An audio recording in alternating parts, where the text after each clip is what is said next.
Hey guys, Aty-Jimil here. I want to make a quick demonstration of a wafer paper cake design.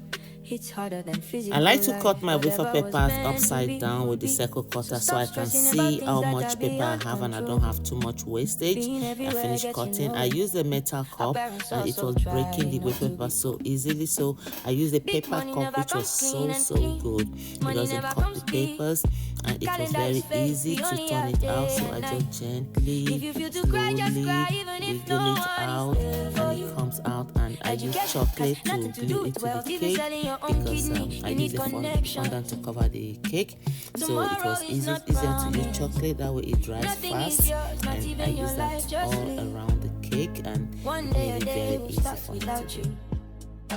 We break ourselves for people who wouldn't bend for us. Yet somehow, it's the unexpected hands that lift us when we fall. Narcissists achieve more.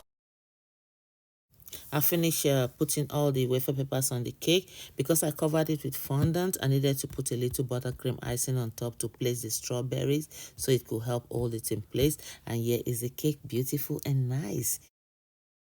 Thanks for watching. Please like, share and subscribe to Aty-Jimil Cakes. Thank you.